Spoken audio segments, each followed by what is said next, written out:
Vendredi 8 avril 2022, ravi de vous retrouver pour ce 20h. Voici les titres. Burkina Faso, le ministre en charge de l'administration territoriale et de la sécurité, s'est rendu à la direction générale de la police nationale ce 8 avril 2022. Une rencontre d'échange portée sur les difficultés que les policiers rencontrent dans leur mission en termes de logistique et de formation. Retour également sur la cérémonie de lancement de l'audit de l'Assemblée nationale sur la gestion de 2018 à 2021 de Alassane Bala Kandé qui a débuté ce 7 avril 2022. Des audits qui doivent être vus comme des pratiques courantes et ordinaires nécessaires au bon fonctionnement des structures publiques selon Sagado Nakanabo. Et puis hors de chez nous, le Premier ministre espagnol reçu ce jeudi à Rabat par le roi Mohamed VI du Maroc. Une visite marquant la fin de la crise diplomatique entre les deux pays. Les détails pour vous en fin d'édition. Mesdames, Messieurs, bonsoir et bienvenue à toutes et à tous. Cette brève information avant le développement des titres, le détachement militaire de Namisigma dans la province du San Matenga dans la région du centre-nord a été la cible d'une attaque aux environs de 5 heures du matin. Le bilan provisoire selon l'armée fait état de 12 militaires et 4 VDP est tués selon la même source. 21 militaires ont été blessés et de nombreux dégâts matériels enregistrés. Retour à présent au développement de nos titres. Après la gendarmerie nationale le 7 avril, c'est au tour de la direction générale de la police nationale de recevoir la visite du ministre de l'administration territoriale et de la sécurité, le colonel-major Omer Bationo. Cette rencontre d'échange du 8 avril 2022 s'est portée sur les difficultés logistiques, d'équipement et de formation auxquelles est confrontée la police nationale. Reportage signé Serge Caboret. Un mois après sa prise de fonction à la tête du ministère en charge de l'administration territoriale et de la sécurité, le colonel-major Omer Bationo rend visite à la direction générale de la police nationale DGPN. Accueilli dès son arrivée par le directeur général de l'institution Dieudonné Ouattara, le visiteur du jour a eu une séance de travail de 2 heures de temps avec le commandement au grand complet de la police nationale. Au menu des échanges, les difficultés d'ordre logistique, d'équipement et de formation auxquelles est confrontée la police nationale. On a discuté essentiellement des difficultés que les policiers rencontrent sur le terrain, qui sont d'ordre logistique, équipement, de sorte qu'on puisse prendre des dispositions pour renforcer cette institution de la République afin qu'elle puisse jouer son rôle pleinement dans le cadre de la sécurité intérieure. Essentiellement, c'était ça. Et vous avez remarqué qu'on a pris du temps, c'est plus de 2 heures de discussion. Et on ira bientôt discuter avec aussi le reste de la troupe pour prendre les préoccupations des policiers qui vivent les réalités sur le terrain, qui vont sûrement nous apporter encore beaucoup plus d'informations concernant leurs conditions de vie. L'idée de la mise en place d'une loi de programmation pour la sécurité intérieure a également fait l'objet d'échanges au cours de cette rencontre. Tous les besoins là sont spécifiques maintenant. Il y a trop de problèmes, effectivement. C'est pratiquement à tous les niveaux qu'il faut qu'on essaie de trouver les solutions. Et il y a eu une très belle idée qui est sortie au cours de cette rencontre et on va penser à cela. Il s'agit carrément comme au niveau de l'armée de mettre en place une loi de programmation pour la sécurité intérieure. Cela va nous permettre de planifier pour que dans les 5 années à venir, on puisse trouver une police avec un autre visage et fier d'elle. À l'issue des échanges avec le commandement de la Direction générale de la police nationale, le ministre entend poursuivre les discussions en allant cette fois-ci au contact de la troupe, toute chose qui permettra selon lui de prendre les réalités de ceux qui sont sur le théâtre des opérations. Le mouvement du peuple pour le progrès demande la levée de toutes les restrictions en ce qui concerne la libération de l'ancien chef de l'État burkinabé Roch Marc Christian Kaboré. Dans un communiqué en date du 7 avril, l'ancien parti au pouvoir dit avoir constaté que l'ex-président, après avoir rejoint son domicile, subit toujours des restrictions de liberté. Pour le porte-parole du gouvernement, il s'agirait de dispositions prises pour garantir la sécurité de l'ancien locataire de Kosiam. Nous vous proposons donc d'écouter le ministre porte-parole du gouvernement, Lionel Bilgo, dans cet extrait. Cette démarche a été entreprise bien avant les rencontres avec la CEDEAO, ce qui veut dire que le gouvernement était dans une bonne disposition à permettre au président, l'ancien président Roch Marc Christian Kaboré, de pouvoir justement rejoindre ou en tout cas améliorer ses conditions de vie en étant chez lui. Nous sommes en responsabilité de garantir sa sécurité. Et pour garantir cette sécurité, il y a un certain nombre de dispositions à prendre et nous les avons longuement expliquées à l'ancien président Roch Marc Christian Kaboré. Nous sommes dans une démarche de collaboration. Ce n'est pas pour restreindre ses libertés, mais c'est surtout pour garantir notre responsabilité vis-à-vis de cette sécurité dont il bénéficie. Et je crois que beaucoup de Burkinabés ont compris cette nécessité-là, parce que nous sommes dans une crise profonde, nous sommes dans une situation sécuritaire inédite. En plus de cela, je crois que c'est aussi une disposition psychologique vers une réconciliation. Nous ne gagnerons pas le défi sécuritaire, nous ne gagnerons pas le défi de la crise humanitaire en étant désunis.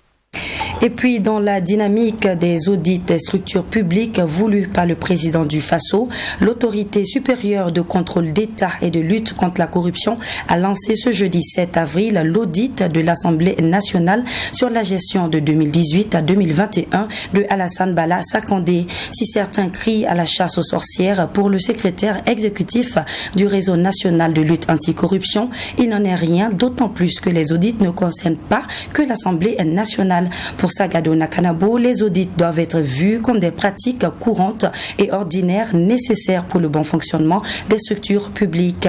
Maxime Jean-Eudes Bambara pour le compte-rendu. Loin d'être une chasse aux sorcières, l'audit de l'Assemblée nationale entamé par l'autorité supérieure de contrôle d'État et de lutte contre la corruption ASCE-LC permettra de donner carte blanche à l'ancien président Alassane Bala Sakandé, selon le secrétaire exécutif du RENLAC, Réseau national de lutte anticorruption.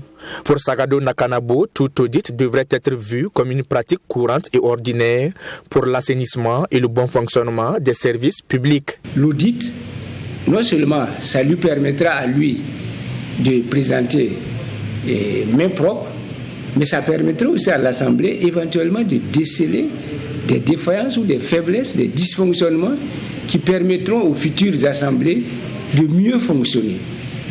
Et aussi bien pour celui qui est parti que pour ceux qui arrivent, c'est toujours bien de recevoir une maison proprement balayée que de recevoir une maison dans laquelle il y a des suspicions ou il y a des doutes.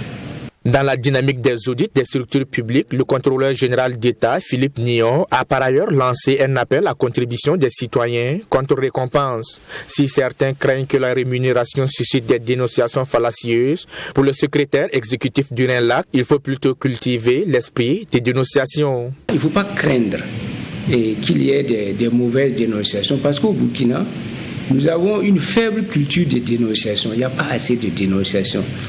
Et nous, au niveau du RENLAC, pendant plusieurs années, nous en avons souffert, parce que les Burkinabés peuvent parler, mais dès lors qu'il faille passer à l'acte pour dénoncer, preuve à l'appui, ils se rétractent. Prenons par exemple le cas du délit d'apparence. Si les gens ne dénoncent pas, je ne vois pas comment une organisation aussi compétente et aussi structurée, aussi bien structurée soit-elle, peut être omniprésente pour avoir toutes les informations concernant les délits de corruption qui sont aussi nombreuses. Pour la dénonciation, ça fait partie. Malheureusement, les gens confondent la dénonciation et la délation.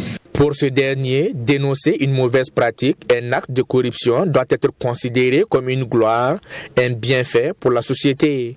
Et récompenser les dénonciateurs ne saurait être moralement ou éthiquement gênant ou encore une faute déontologique. Si vous faites une dénonciation qui permet par exemple à l'État burkinabé de recouvrer 8 milliards, c'est un chiffre que je donne comme ça, il y a certainement des règles qui seront établies pour vous permettre d'être récompensé pour votre action de salubrité publique. Et moralement et éthiquement, ce n'est pas gênant. Du reste, ce n'est pas sûr que pour réunir ces informations-là, ça ne nécessite pas aussi des dépenses. Selon Sagado Nakanabo, l'ASELC doit prendre des dispositions pour protéger d'éventuels dénonciateurs parce qu'il y va de leur sécurité, mais aussi de la réussite de l'opération. Depuis hier 7 avril a débuté la 4e édition des journées portes ouvertes de l'Institut supérieur de technologie IST, prévue pour une durée de 72 heures. Ce moment de rencontre avec le monde extérieur permettra à l'IST de mieux faire connaître ses offres de formation. Et à l'occasion, 2 laboratoires ont été inaugurés au sein de l'Institut, en plus d'un partenariat signé avec Tamtam Group Presse. Objectif visé, améliorer la qualité de la formation des étudiants tout en leur permettant de renforcer leurs capacités à travers des stages. Abdoul Rahim Niénié pour le reportage. C'est la tradition qui a été respectée ce 7 avril au campus de Wayalguin de l'Institut supérieur de technologie IST. Des journées portes ouvertes pour permettre aux chefs d'entreprise, étudiants et élèves de mieux connaître l'Institut et ses offres de formation. À l'occasion, 2 laboratoires ont été inaugurés pour permettre d'assurer une meilleure formation des étudiants. Une formation adaptée au monde de l'emploi selon le directeur du campus Wayalguin. Ces 2 laboratoires de travaux pratiques pour permettre aux étudiants des filières communication d'entreprise et des étudiants en informatique de pouvoir donc toucher du doigt les équipements qui sont utilisés dans les entreprises, mais aussi pouvoir manipuler des logiciels métiers qui sont utilisés dans les entreprises. Donc vous voyez que je répète tout le temps dans les entreprises parce que l'idée c'est vraiment ça, c'est créer des compétences directement employables. Et pour que les compétences soient directement employables, il faut que les apprenants soient en contact avec leur environnement de travail, avec les outils de travail et avec les logiciels métiers. Dans la même volonté de garantir une formation de qualité et adaptée aux besoins des entreprises, IST a signé des partenariats avec Tamtam Group Presse et l'agence de communication Karma Conseil. Ce partenariat permettra aux étudiants de renforcer leurs capacités à travers des stages. Et pour le président du conseil d'administration de Tamtam Group Presse, par ailleurs parrain de la cérémonie, il s'agit de permettre aux étudiants d'être confrontés aux réalités du terrain pour faciliter leur employabilité. À l'instar de bon nombre d'employeurs, nous éprouvons d'énormes difficultés à intégrer les diplômés qui sortent des écoles. L'intégration des nouveaux diplômés nécessite très souvent, de la part des employeurs que nous sommes, des efforts de formation et d'adaptation. Ce partenariat permettra aux étudiants de l'IST d'accéder à des stages de perfectionnement au sein du groupe et pourquoi pas à de l'emploi, car notre groupe est en plein développement et à la recherche de compétences à la hauteur des défis qui se présentent à nous. Les étudiants ont quant à eux exprimé leur joie face à l'inauguration de ces 2 laboratoires qui viennent apporter un plus dans la qualité de leur formation. Ils ont promis mettre à profit ces matériels pour renforcer leurs capacités pour être plus compétitifs sur le terrain dans leurs domaines respectifs. Intéressons-nous à présent au traitement d'une maladie assez sensible qu'est le pied-bot. Depuis 2017, au Burkina Faso, le programme Pied-bot Upwork vient en aide aux enfants atteints de cette maladie. Cela à travers 7 centres de santé dans cette région, dont l'hôpital Chifra. Pour ce faire, une équipe de Twi TV et Watt FM a donc fait une immersion au service de kinésithérapie afin d'en savoir plus sur le traitement de cette maladie. Des précisions sur la pathologie et le mode de traitement dans ce reportage signé Fatimata Nikema. Hôpital Chifra de la ville de Ouagadougou. Nous sommes au centre de kinésithérapie. Des parents défilent avec leur progéniture. Certains pour le suivi du traitement de leurs enfants et d'autres pour une première consultation. Des patients qui ont en commun une même maladie. Ils souffrent tous de pied-bot, une maladie congénitale caractérisée par une déformation du pied constatée dès la naissance de l'enfant ou lors des échographies du second ou du dernier trimestre. Il faut dire que le pied-bot a 4 composantes caractéristiques qui permettent de le reconnaître. et ça forme l'acronyme CAV. Le C pour cavus, qui correspond à l'accentuation de l'arche du pied, et le A pour adductus, qui veut dire que les orteils sont tournés vers l'intérieur, et le V pour varus, pour dire que le talon est tourné également vers l'intérieur lorsqu'on l'observe de l'arrière, et le E pour équin, qui veut dire que le talon est soulevé vers le haut et les orteils pointent vers le bas. En plus des caractéristiques, il existe plusieurs catégories de pieds-bots selon le docteur Oubda, parmi lesquels le pied-bot idiopathique, celui dont on n'a pas encore déterminé la cause et qui n'est non plus lié à une maladie quelconque. Et ce pied-bot-là représente 90% des cas. Et vous avez le pied-bot dit secondaire ou syndromique, où le pied-bot est associé à une autre malformation. Vous pouvez par exemple avoir un pied-bot associé à un spina bifida, qui est une maladie congénitale au niveau par exemple de la colonne vertébrale. Vous pouvez avoir le pied-bot associé à l'hydrocéphalie, qui concerne la tête, ou associé à des brides amniotiques. Donc, lorsque le pied-bot est associé à ce type de malformation ou de maladie, on l'appelle pied-bot syndromique. Les caractéristiques et les différentes catégories sont donc connues, mais la cause reste un mystère pour la science. Les recherches sont toujours en cours selon le docteur Oubda, mais elle est une maladie présente dans tous les pays du monde avec diverses fréquences. Au niveau du Burkina Faso, il faut dire que la fréquence du pied-bot est de 1 cas pour environ 806 naissances, ce qui va correspondre à 958 enfants qui vont naître chaque année avec le pied-bot congénital au niveau du Burkina. Et sur ces 958 naissances qui vont venir chaque année avec le pied-bot, la moitié des cas va concerner les deux pieds et l'autre moitié va concerner un seul pied, c'est-à-dire unilatéral. Et on a également constaté que les garçons sont plus touchés que les filles. On a environ 6 à 7 garçons touchés et environ 4 à 3 filles touchées pour 10 enfants qui ont le pied-bot par exemple. Des enfants qui ont la chance de bénéficier d'un traitement au Burkina Faso depuis le 1er décembre 2017. Ici à l'hôpital Chifra, ces soignants utilisent la technique de Ponseti, une méthode mondialement reconnue avec 95% de taux de succès selon le docteur Faisal Oubda. Cependant, la première étape de la prise en charge est l'entretien avec un conseiller parental. Il va recevoir l'enfant et ses parents, essayer de faire un soutien psychosocial, parce que beaucoup, quand ils viennent, ils pensent que le pied-bot est une malédiction, ils sont abattus. Donc il faut leur expliquer que le pied-bot n'est pas une malédiction et que le traitement est disponible en leur expliquant les processus de traitement.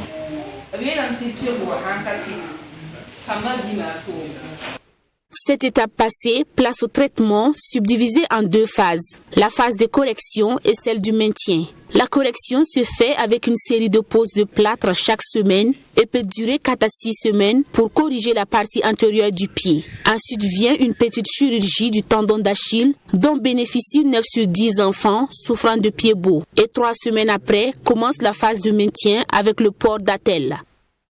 Pendant les 3 premiers mois de port d'attelle, il va garder l'attelle 23 heures sur 24. 30 minutes pour se doucher le matin, 30 minutes pour se doucher le soir et le reste du temps, il garde l'attelle pour maintenir la correction. Si on ne maintient pas la correction, il y a un risque de récidive du pied-bot congénital. Et après les 3 mois de port intensif, on va passer au port 12 heures sur 24 heures et uniquement la nuit. Le couple Gandéman est venu pour un suivi. Il a détecté la maladie chez son enfant 2 semaines après sa naissance. L'enfant est à la phase 2 de son traitement. On va suivre jusqu'à 4 ans, mais en respectant la procédure. Par exemple, si on arrête de porter les chaussures, le pied va revenir. Donc, le matin, quand elle douche l'enfant, moi je l'aide à masser et des fois je porte. Le soir, elle douche l'enfant. Quand elle masse, elle porte les chaussures, je vérifie. Le lendemain matin, au fur et à mesure, on vérifie. Parce qu'ils nous ont fait comprendre que si on ne suit pas correctement, le pied va revenir. Et c'est entre 4 et 5 ans que l'enfant qui suit le traitement du pied-bot congénital à travers la technique de Ponseti peut être déclaré guéri. Rappelons qu'environ 958 enfants naissent chaque année avec cette pathologie au Burkina Faso. Et depuis 2017, le programme pied-bot Hope Walks n'a pu traiter que 700 enfants dans cette région dans laquelle il est mis en œuvre. Le manager du programme pied-bot Hope Walks appelle donc les parents à se rendre dans les 7 centres de santé où le programme est implantés pour bénéficier de traitements gratuits pour les enfants de 0 à 2 ans. Une conférence de presse d'avant-match a eu lieu ce jeudi à Ouagadougou à l'occasion de la 24e journée de la Ligue 1 Lonabé. Des rencontres alléchantes sont inscrites pour ce week-end comme le duel EFO-AS Douane. Une rencontre qui a également permis à chacune de ces deux équipes de faire le point de leur préparation. Le compte-rendu de cette conférence de presse avec Hyacinthe Sawadgo. L'étoile filante de Ouagadougou, deuxième au classement, affronte l'AS Douane au 5e du rang avec 36 points à cette 24e journée le samedi 9 avril à 16h. Un match combien important pour les deux équipes puisque le vainqueur se positionnera avec les 3 premiers au haut du tableau. Pour l'encadrement technique de l'UFO, c'est une rencontre qui sera abordée comme les autres matchs. Nous, on a notre méthode, on ne change pas notre méthode parce que c'est X et Y. Mais en fonction des données, au cours du match, on peut faire des aménagements. On ne change pas d'identité parce que c'est l'équipe qui a les moyens ou c'est l'équipe qui a gagné tous ces matchs. Non, nous, on ne fonctionne pas comme ça. C'est une question de fonctionnement, de méthodologie. Ils ont un bon effectif, ils ont une bonne production. Nous, on va s'adapter et puis en fonction des objectifs qu'on vise, on va faire des aménagements. Bon, c'est pas parce que c'est l'AS Douane qu'on va dire que non. On doit essayer de chercher un nul ou bien après chercher la victoire. Non. Nous, on a notre manière de jouer. Face à l'AS Douane, c'est ce même jeu qu'on va jouer. Et ce jeu nous produit beaucoup même. L'AS Douane qui doit essayer de remonter la pente dit garder aussi son rythme de jeu habituel face à l'EFO et qui est certain de repartir avec les 3 points. On va garder toujours nos mêmes plans et on va jouer de la même manière et chercher à avoir les 3 points. C'est vrai que l'EFO c'est une très grande équipe historiquement, mais l'AS Douane aussi essaie de titiller les grands.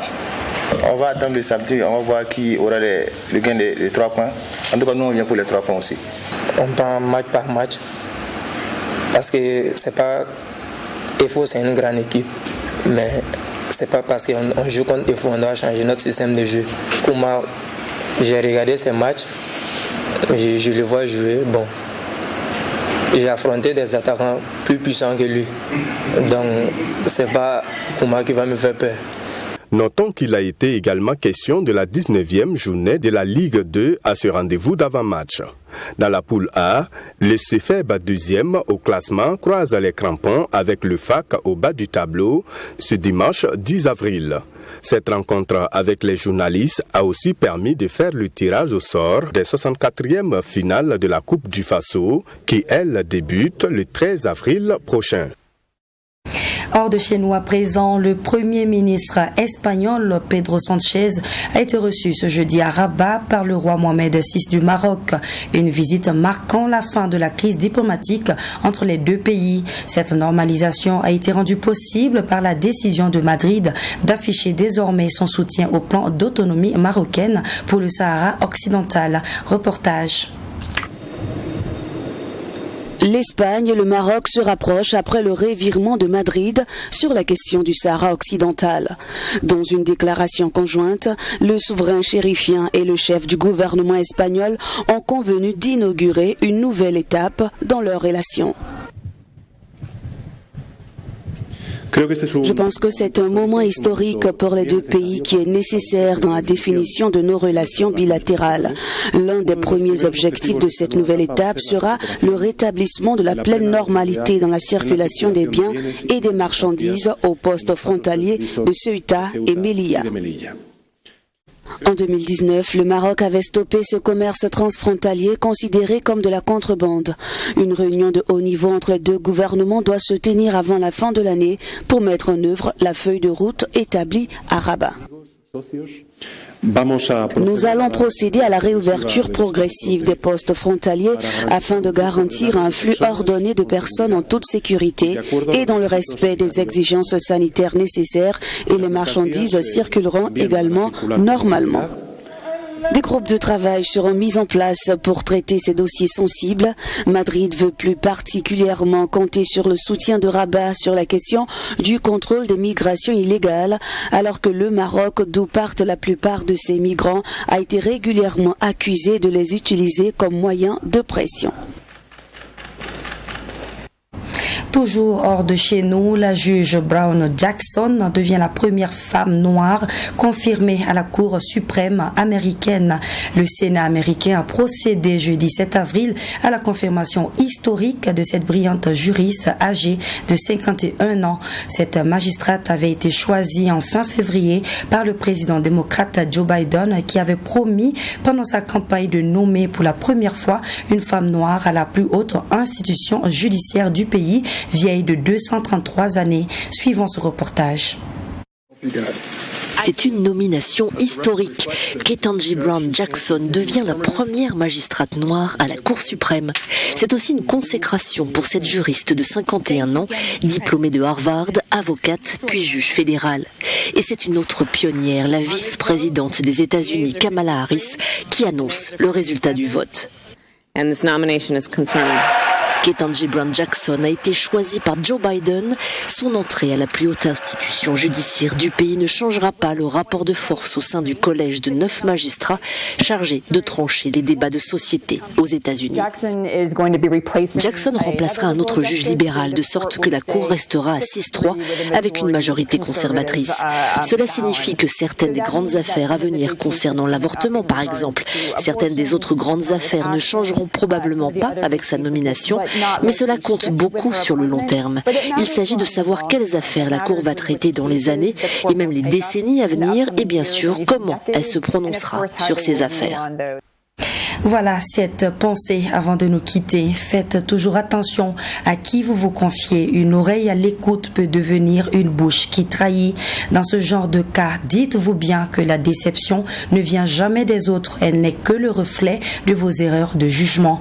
Merci de votre constante fidélité. Merci également à l'ensemble de la rédaction et de la technique pour le travail abattu. Quant à nous, on se donne rendez-vous demain, même heure, même canal pour de nouvelles informations.